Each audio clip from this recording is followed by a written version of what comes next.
Hey, what's up, you guys? So today I'm talking about the ethical obligation of success. What this means is that we want to be thinking about our role in society, how that more we succeed, the better the world is going to be. Okay, so when I think about this, the first person that's going to come to mind is known as Martine Rothblatt. Now, Martine Rothblatt is the person that created Sirius XM. And you would think, oh, why that person? Well, there's a real big story there. So let's, turn back time a little bit.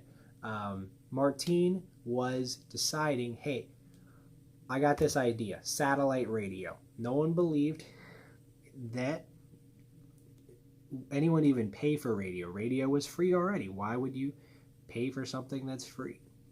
You know, um, how are we going to get these satellites even into the sky? I mean, and broadcast a signal. Nothing's ever been done like this before. How's the signal going to be strong enough? All these cars are moving around to even listen to radio.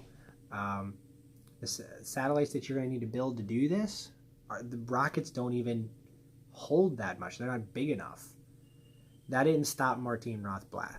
She ended up raising $2 billion in fundraising to get a rockets to up into the sky and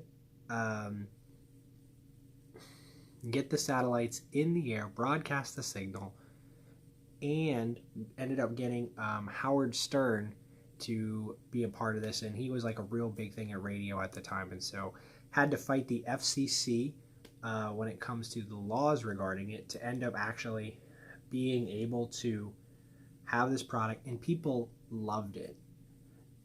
SiriusXM has become a massive business where people listen to the things they want to listen to, and they're willing to pay for not having to listen to commercials.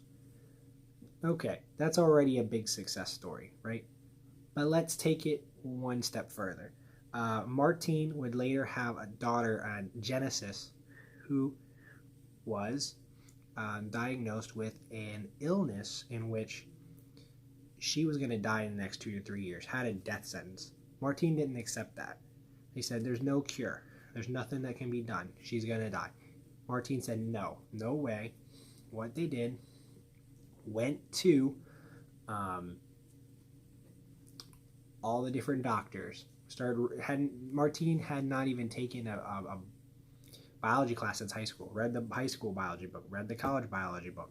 Started reading all these different papers by different people. Started talking to doctors. Started finding stuff. Found out there was something out there that could treat, right? But no company wanted to take a chance on this drug because everyone that gets this disease dies in 2 years. There's no market for it. There's only 2,000 people that have this rare disease. There's no money in it. Fast forward, anyways, bought the rights to the treatment. Everyone said, you're in satellite radio. You have no business buying this product. It's like, no, trust me. I'm going to do it. I'm going to do it. I'm going to do it. I'm going to make it the best. Get it. The daughter starts taking it. She's alive to this day now. This is when young. She's a part of his major pharmaceutical business that she started afterward. And when the disease, though, is still only being treated by this drug. So they said, okay, well, what are we going to do? We need lungs. This disease is going to kill a person unless they get new lungs. Well, Martine found out 80% of lungs that are donated are not used. Only 20%. 80% are thrown away, not used. They die before they can get into a person that needs this lung. So, started taking these organs that people have already donated and found a way to take a dead lung and make it alive. Found a way, after doing that, to just have the cells build their own artificial lungs that can go into people, right? So now we're getting in this process where we're just growing organs in labs so we can give to people, so that way they're not dying, right? Then they're thinking, oh, well, most of these organs are transplanted in helicopters. Martine has already had 2 majorly successful businesses, and what happens? thinks, you know what we need? When she's sitting in her Tesla, an electric version of a helicopter. So that way we're green, protecting the earth and the resources, and able to save lives. It's not one or the other. Figures it out, first electric helicopter, but because of Martine Rothblatt's ideas. Look, what I'm telling you is, if this person thought at the first step that my idea for the radio, Sirius XM, was not going to work, would not have been able to have the money to fund his daughter to live, or her daughter to live, would not have the funds to have 40,000 people living with the disease, would not have the money to build all these new lungs, would not have the money to start our first electric helicopter. These things all go in on themselves. Success is easier the more you do it, right? But it's because you can't ever settle for where you're at, and you can't ever believe that your contribution to society is limited. So in examining that story, there's two takeaways that I want to give you in your ethical obligation of success. One is to know your why. If you know why you're trying to be successful, nothing can stop you, right? In the story, Martine believed in the product in the first one. The second story, believed it could save her daughter's life, believed it could save all these other people's lives, believed they could take care of the earth. These are knowing your why you're doing the things you're doing, right? In your own life, you got to know what is your why. If you don't have a why, find a why. Because if you don't know why you're going through whatever you're going through, you're not going to be able to do your next point. Is dealing with discouragements. Along this path, everyone said, you can't do this, you can't do this, you can't do this. You're never going to be able to do this. You are to deal with satellites. You can't be in the medical business, right? Turns out all those people might actually have things that are true, like the rockets aren't big enough. Well, we're going to have to build some bigger rockets. I'm glad you found another hurdle that we're going to have to jump over to get to the next thing, right? So dealing with discouragement is the next thing.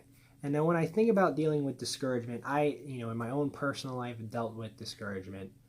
And usually I try and do like either a mental reset, or to do taking the time to kind of just unwind.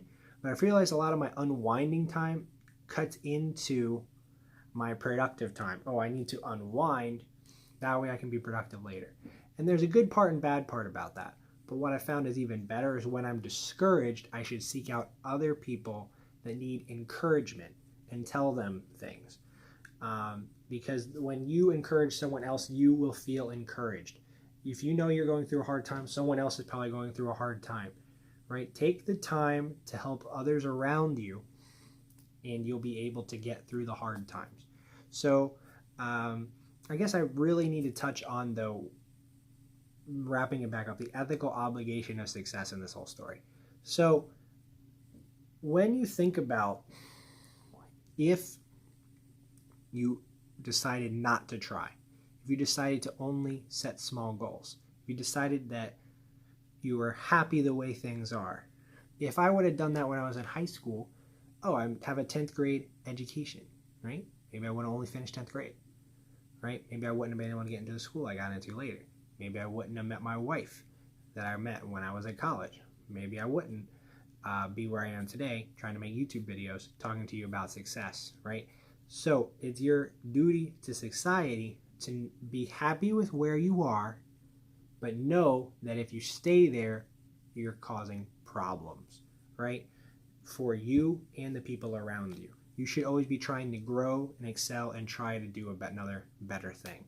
So if you're not living up to your potential, that's going to make you feel discouraged as well. So if you can figure out whatever your potential is, live up to it. Most people, I don't think, even know what their potential is because they've never tried as hard as they can try.